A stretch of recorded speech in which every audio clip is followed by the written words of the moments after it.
The Trump campaign is today aggressively pushing back against a new report in ProPublica, one that says 9 potential witnesses in Donald Trump's criminal cases are getting big financial benefits from Trump's companies and his campaign committees. ProPublica says that the pay of Trump campaign advisor and lawyer Boris Epshteyn more than doubled.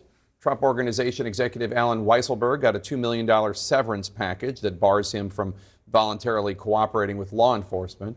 The daughter of top Trump campaign official Susie Wiles was hired as the 4th highest paid employee, and another Trump aide, Dan Scavino, was given a good seat on Trump's social media board after he was subpoenaed, but before he testified. A Trump campaign official denies any form of witness tampering, saying that benefits provided to witnesses were the result of them taking on more work due to the campaign or his legal cases heating up. With us now, Robert Federecci, one of the ProPublica investigative reporters behind the piece. So, Robert, let me just ask you the devil's advocate question here.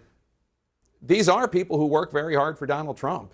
I mean, Boris Epshteyn, Susie Wiles, is it not possible that they were paid this because they're working hard and not to influence their testimony? Of course that's possible. This circumstance that we're looking at is not unique. Oftentimes, the boss of a company is under criminal investigation and the witnesses are his employees. What we learn from talking to experts is that what's supposed to happen when there's any changes to their employment status in these circumstances is that the decision be made by, ideally by some sort of independent board, that this happened in the normal course of business.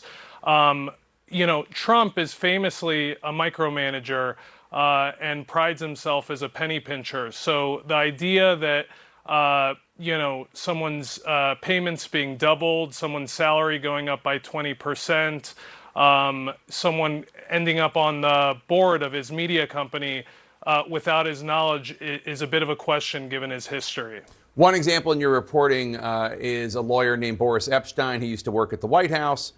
He was an important figure in Trump's effort to overturn the results of the 2020 election.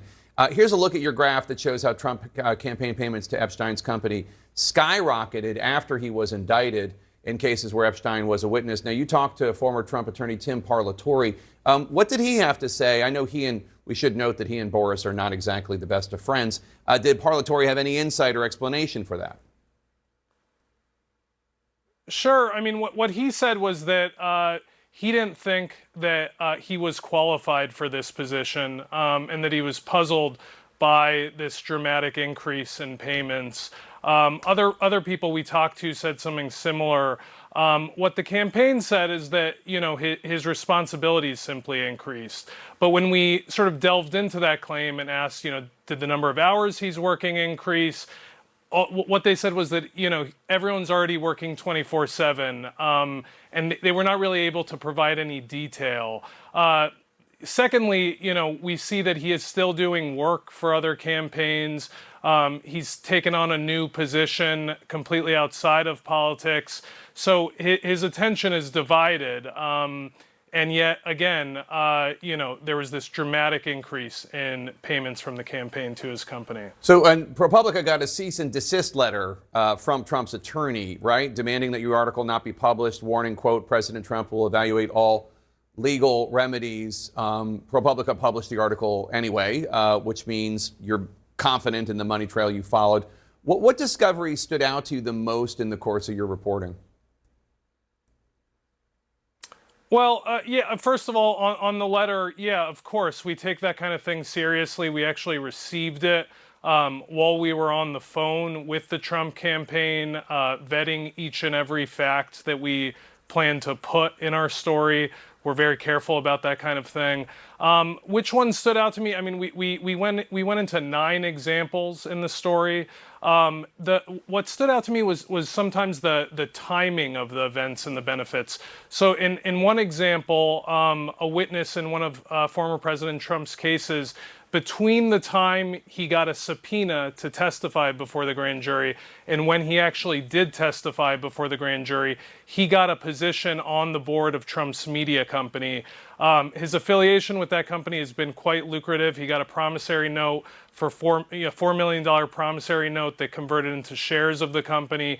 He got a very large retention bonus.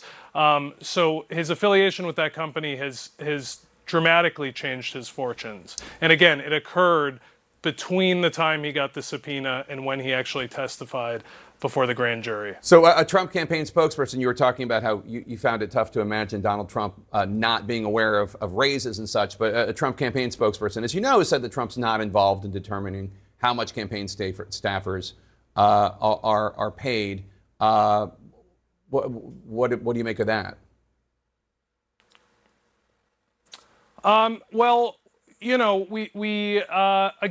I look at his history. There's been testimony in the latest trial, his own writings. He has described himself as someone who's in the weeds with the finances of the organizations he sits atop of. So we have not independently established that he was involved in any of these decisions. But if you look at his history, he is someone who is a micromanager and is deeply involved in the finances of his organizations. All right, thanks. Thank you so much, Robert Federacci. Really appreciate your time today.